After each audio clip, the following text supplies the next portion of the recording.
Hello everyone, and welcome back to another video. In today's video we are going to be ranking the LRs. So I've not ranked the LRs in quite a while. We have 12 LRs, 2 of them being collaboration LRs. The collaboration LRs will be included in this listing. I'm going to go through the list from bottom to top, and then afterwards I'll then talk about whether maybe after no further consideration do I want to move people up or down, or am I sort of happy with my current the placements so that I've put them all in. So at the unfortunate number 12 will be Escanor. He's just fallen off heavily, and I'm not going to say it's because once again this Escanor is pretty bad. His kit's actually pretty good. He works very well with humans. Of course, the current meta at the moment does sort of be swaying towards humans because of the human spam release, which I think is kind of stupid, to be honest. But yeah, he's actually pretty good. Unfortunately, once again, he only works with humans.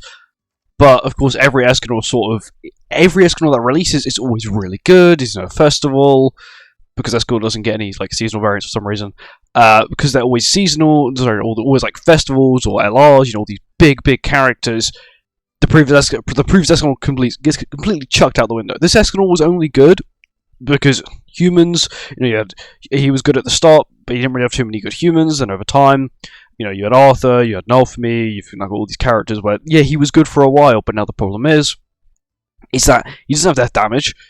His single targets are very good. He does also have buff removal, which can be pretty handy, especially when you're versing a Sab, but that's really all he's got. He does have the ability to support your team with the Blaze stacks, the Eternal Flame stacks, which basically the enemies take like X% more damage, and that can stack up to, I think, 3 times. But yeah, he just gets replaced. It's unfortunate. He's PvP, once again, humans aren't really in the best of places, especially they don't need another DPS. They probably need another support character, and then they're fine. They sort of don't really know what they want to be at the moment, especially with Lance. Sort of with humans, he has like a full support kit, but then when he's playing with like fairies, he's got like a full DPS kit, and yeah. Unfortunately, this Escanor can't compete with the new one either. The UR-based one, you know, insane single target death damage. When allies die, he becomes stronger. The 50% damage cap turn 1. When he's died, he has the flame effect, which can do even more damage to the enemies. His ultimate's pretty strong. If you wanted, for example, for a specific PvE content, this Escanor may be better only for the fact that he has all single targets. If it's like, oh, if you kill the side enemy, the boss gets some sort of buff, this Escanor would be better, because then, once again, you wouldn't have a wasted skill, which would be Escanor's single target. And this Escanor, if you put him on a full human team, can actually be very good, and the team can actually be quite decent. You know, you put Roxy on the team as well, this Escanor can hit really hard. And because his debuffs are grey, once again, it works in all PvE, which is what I really like about him. It's really useful. Number 11, unfortunately, it's going to have to be Lost Vein. He just fell off so hard. You don't use him in PvP. You only really use him in one piece of content in PvE, and that's OG Demon. Apart from that, doesn't really get used anywhere else. His CC is quite good. His ultimate is quite good, but that's all he's really got. His damage in the current meta isn't the best, only because he doesn't have a multiplier. Like, he doesn't have a multiplier skill. It's not Pierce Rate, it's not Spike, it's Sever, and because of that, he doesn't really have anything boosting his skill from nothing boosts his attack, really. Apart from, once again, if he gets crit, but he has to get crit. And he's got to survive being crit. Which, 108% crit defense, it does seem like a lot. Oh, I actually backed out. But that's going to have to stack up 3 times to get the 90% boost. And generally, it's not really... Some characters now just completely ignore crit defense. Like, or at least a large chunk of it. Which means you're screwed. His relic is pretty good though, and I do say you definitely still need his relic to be usable, even in OG Demon. In OG Demon, if you didn't have his relic, he's useless basically. But it's just, he was such a good character on release. He was the first LR ever to release, but his problem was more or less just general power creep. And once again, the meta has so much damage reduction, so much defense-related stats, and that unfortunately is something that Lost Vein really can't deal with. He has good crit chance, he has decent crit damage, but his crit damage isn't on par with what I would say a meta character nowadays that may have like 240 base, or like 270 base, or 280 base, sort of thing. All these insane crit damages, he just can't compete with the meta. Next one, maybe a little bit shocking. Rimuru. Main reason, he's only really good in a meta where buffs are a thing, because once again, the buff Devour, and his LR was absolutely horrendous. I was hoping him to get the sort of at least a little bit nice, maybe give him half decent CC. That is horrendous CC. He's 6'6", he's got engraved gear. He doesn't have all outfits, but he's definitely got more than a few. His relic is even upgraded. And he's only got 66,000 CC. That's horrendous. He's an LR. He's the lowest CC LR in the game. I just feel like they really did do him dirty. I do definitely believe that he should have definitely been sort of niced a little bit more. His LR was horrendous though. Like, his substats didn't even really get a boost. Maybe he got some crit resistance, maybe he got some crit defense, but he definitely didn't get any crit chance or crit damage, which is something you sort of need nowadays. Yes, he's a pierce-based, like, demon, but still, like, yeah, one give him, like, pierce and sever or something, or, like, pierce and 2 times crit chance, or just a unique new effect that would help him deal damage, because pierce rate's a good skill, it does good damage. He just sort of needs something else to scale off as well, because when he loses his buff, you sort of lose out on a lot of damage, let's say a 2 times crit chance as well. At least then you can benefit of having half decent crit damage. And his AoE, we got Flood, which is pretty handy. It's like sort of the same as LR Liz's, sorry, not LR Liz, Lilia, LR Lilia, who has a Flood AoE skill, which is pretty good still. It's still very good. And then once again Abyss Ultimate, which got no changes. I do understand the reason why this didn't get any sort of buff or anything. Abyss is a very powerful ultimate. I do believe that they should have buffed his Abyss. Maybe the multiplier, maybe add some sort of effect to it, or like pierce to it, or something. Only because, yes, Abyss is like insane damage, like for like 2 or 3 turns, right? But you then have to realize that he's now going against characters that have like 70% base damage reduction turn 1. Plus 30% basic stat boost, plus defense-related stat boosts, and it's like he can't really deal with it. Yes, it's AoE Abyss, but like, I'll show you what I mean. 185k, 6'6" attack crit gear, upgraded relic. His gear is very good. He's missing also like 2 weapons, 3 weapons. That's not really gonna add much to it. And you think even if he hits that on 3 enemies, it's a 60% Abyss. It's not gonna. You're not even gonna wipe on geared. Because you have to realise that then it's going to go to their turn. If they're running Percival, or they've got a character that has some sort of damage cap, or something along to that, you may not even hit your max amount of damage, you're just going to hit the damage cap. And that's the reason I think they should give him, like, pierce rate, just so his sort of kit feels a little bit more pierce-based. Like, yeah, he is. Like, his relic gives him 8% pierce rate base, he gets another 140% pierce rate. That's the only buff he got, by the way. 140% pierce rate. He didn't get this buff, which I believe he should have, was the basic stat boost. I do believe that should have been boosted, maybe to like 10%. I know that seems quite a bit, like technically he could give himself 50% basic stats, but he needs it. His CC is pretty horrendous. Next will be Galleon. Galleon is actually quite useful, and Galleon did actually start at the bottom of my list whilst I was making this list, but he just made it slowly further and further up because I realised how useless the other characters were. Galleon's pretty good. His damage is okay, coerce is pretty useful, but mainly he does excel, or he is usable in Rat as the bleed character, which is what some people use him for. Some people use him as like a bleed DPS, which is pretty handy. He's pretty good. His damage is quite nice, and then the reason he's probably as low as where he is, once again his CC is quite low, but he doesn't have a relic. Like, he's the only LR in the game not to have a relic, which is sort of odd. Every other LR has either had a relic released with their LR or before their LR. Which is sort of weird, but I think if this man got an LR and it was a relic and it was half decent, I reckon he could easily push top 5 of this list, 100%. Like, his outfit is easily my favourite out of all the LRs. I just think it's so cool. But generally, his kit's okay. I do believe it. I do kind of hope it, like, they didn't care about the Petrify, but like Petrify's okay. The whole Demon Allies bit isn't too bad, especially if you have them on, once again, you're using them on Rat, or using them on like a Demon team for Chaos mode, or whatever. It's not too bad, but I just don't like the fact that Petrify, and the only way for him to use Petrify is when the enemy uses a rank up or rank down skill, and the only realistic way you're going to see that is Gotha with rank up. You're not really going to see it with anyone else. No one's going to be using rank down skills unless a new meta rank down character ends up joining the team. For a Link, he's not too bad because you can use the commandment, which can be a little bit handy, really. I do wish the Petrify applied before the rank up, so it would prevent it. But I do understand that may also be quite broken. But generally, he's not the worst. He does have one use, and that use I would say is more important than Losthvain and Escanor's. Rimuru, once again, Rimuru needs the meta to come out. Galleon needs a relic, and then he could definitely start pushing the meta. But I don't want to be too harsh on Galleon, only because he doesn't have a relic yet. I do feel like it'd be kind of rude to just be so harsh on him when he doesn't even have a relic. Next is Margaret. Once again, she was powerful on release. She was then powerful on her alot's release, and then she sort of just fell off from there, only because goddesses fell off. I do feel like that is quite a problem with goddesses, is that after like 2 weeks or like 4 weeks after the new hypest goddess festival has released, the slope they fall down is insane. It's so steep, mainly because they just don't have the different named allies to go off of. They don't have collaborations. They don't have original characters. And that, I would say those two are really the biggest problems.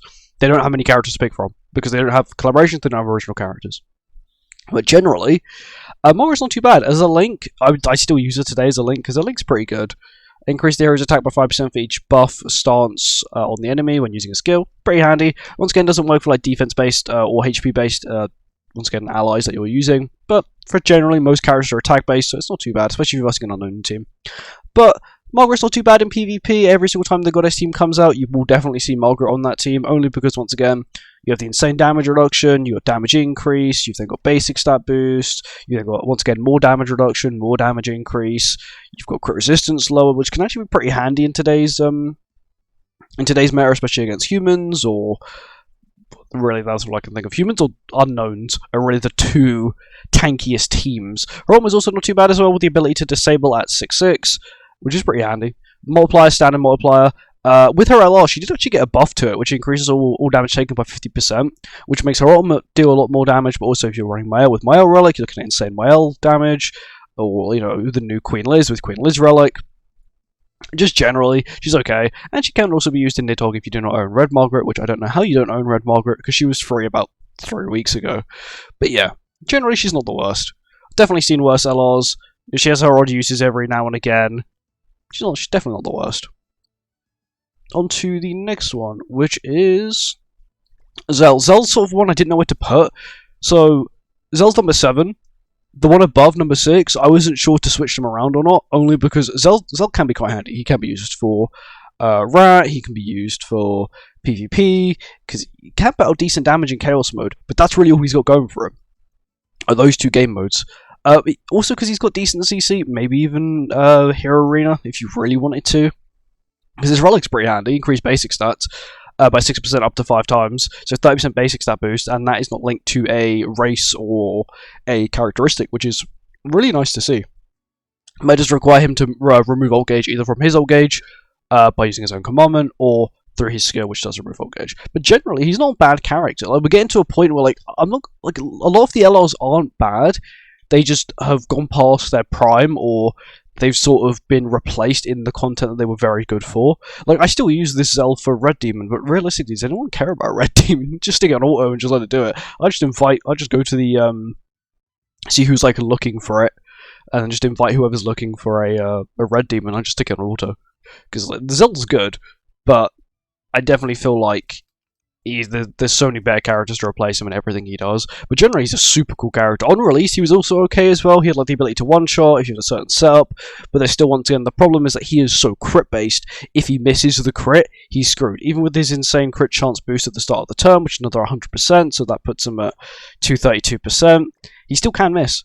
Even if you lower crit resistance by another 20%, there's still a chance he misses, because some, if not most, meta characters have some sort of insane defense-related stat booster, or once again characters like Escanor or even the Goddess team, completely immune to stat lower, so he will struggle to deal with that. And unfortunately, I'm pretty sure with the time he released, which would have been Arthur was really tanky, and not only that, Zeal had type disadvantage, so he did struggle to get through him. That's it with Zeal. I don't have any problems with Zeal. Next is Leia. Terrifying. Absolutely terrifying. When it comes to Chaos mode, she is absolutely terrifying. I wouldn't really use her anywhere else, maybe Hero Arena, but just her kit is so cool. Her ability to just... It's mainly Chaos mode. When I used to use her in Chaos mode, that's the reason why I've put her so high up. Her 50% damage cap, was so good against Geldert, because Geldert is horrendous. I hate versing Geldert, and this is the only character I know who can out-heal Geldert and do really well, only because she has a healing skill. And this healing skill, not only is it Pierce, but you also get 80% healing of the damage you deal.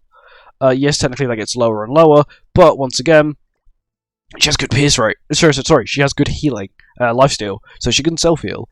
She's also got an Infect AoE that removes ult gauge at level 2 and 3, which is pretty good. Not only can she heal herself, but she can Infect, so she can pretty much, if you're lucky, outstall a Gelder, because you have 50% damage cap. The ultimate removes all buffs, increase the damage taken, and has Sever. This is all one skill. It's an AoE ultimate, and it can hit really hard. And you mix that then with her Relic, which can increase her basic stats up to 50%, 10% per debuff.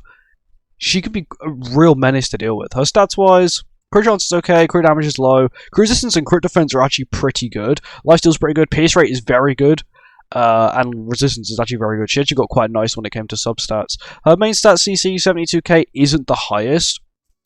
Bear in mind, mine's like fully maxed out. The only thing that's not maxed out is that she doesn't have an upgraded relic. Her gear probably isn't the best either. It's definitely not the worst, but it's definitely not the best. But yeah, Lily is just a good character. I like using her from time to time. Chaos mode, Hero Arena. That's probably mainly where she excels. Next is Glocks. Mainly because of course, you've got Lance, so Glock's come back into meta. Glock is really irritating. He's got really good commandment. Unfortunately, of course, the commandment doesn't work for both teams, so you do end up getting screwed over there. His relic actually helps with the fairy team as well. So, you get the basic stat boost, you then get the crit chance boost and the crit damage boost for debuffs. And once again, you can also use him for Rat. And that's where I sort of use him. His passive isn't restrictive to a race, which once again is really nice. 10% defense related stats per surviving ally. In Rat, that's 40% defense related stats, which is really good.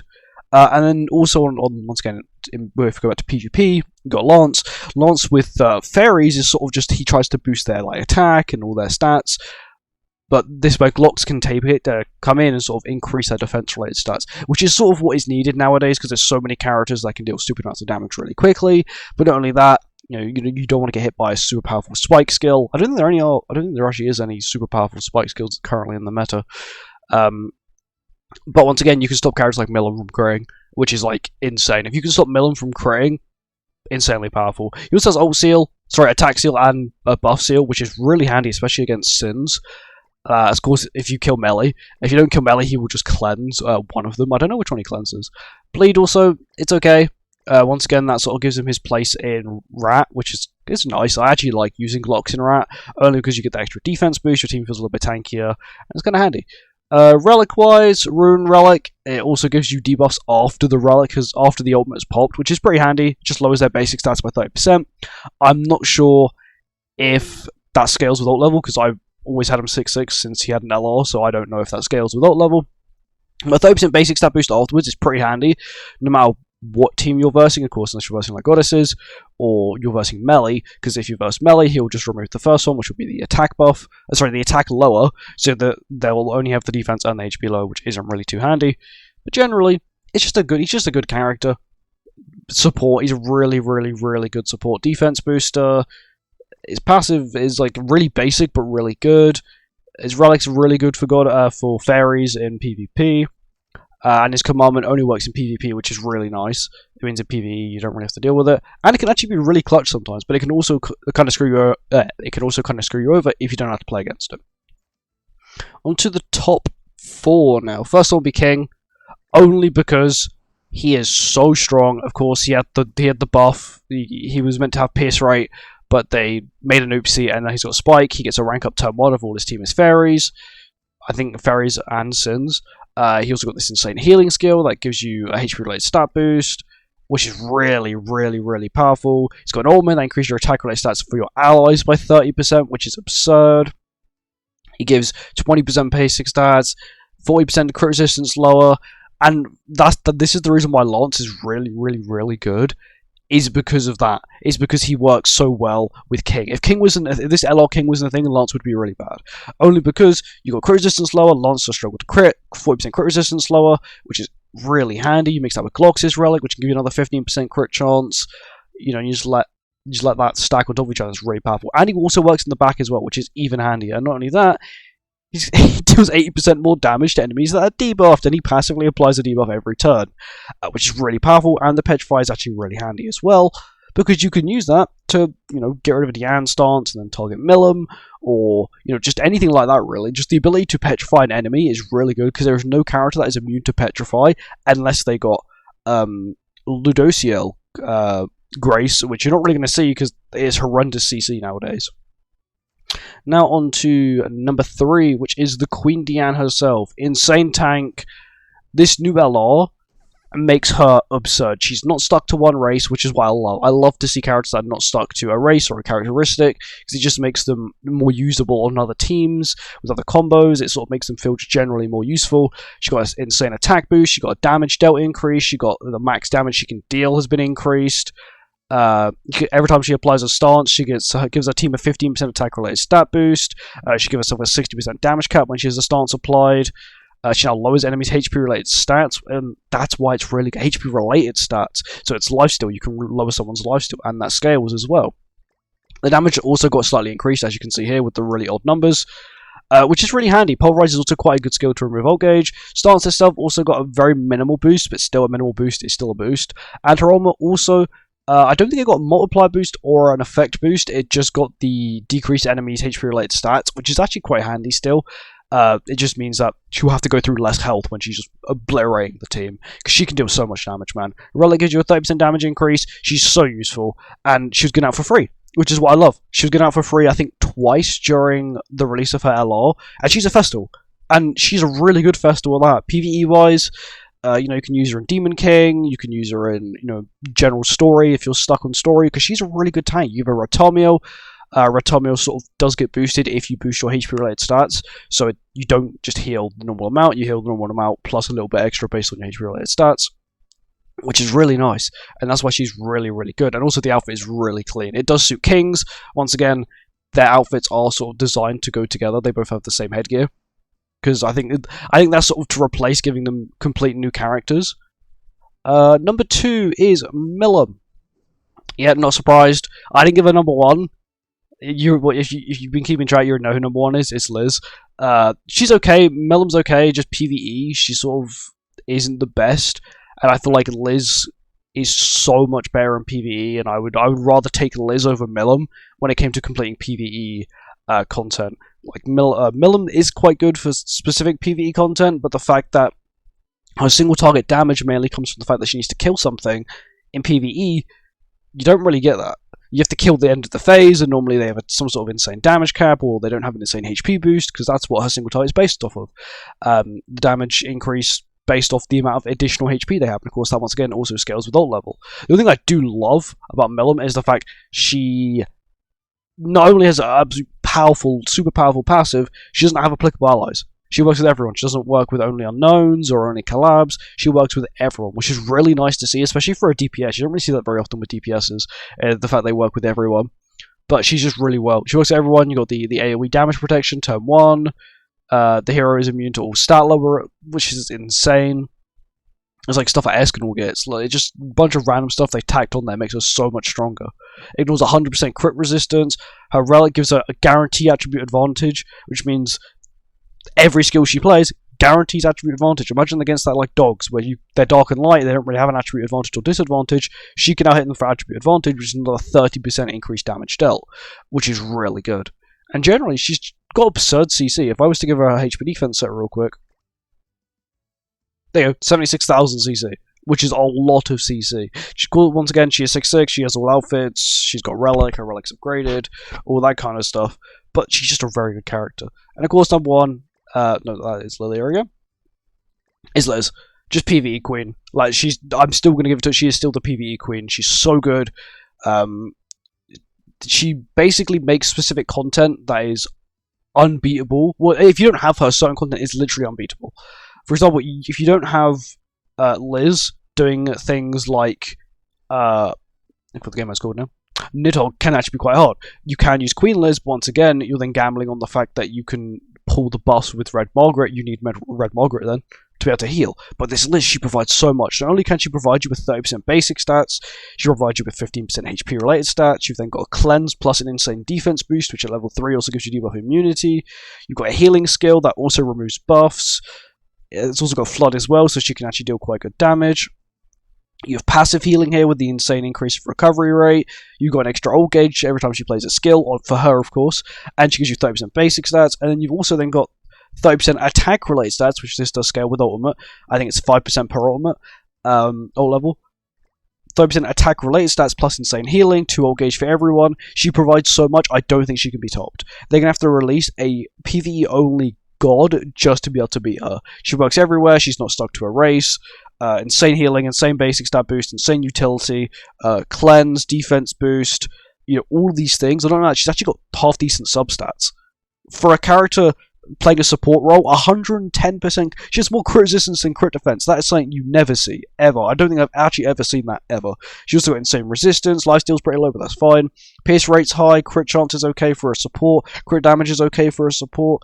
She's just very good generally, and I don't think any character in the game is going to top her by a mile. But anyway, that's it. Thank you for watching. I hope you enjoyed. I'll see you next one. Goodbye. Let me know your thoughts and opinions on these LRs.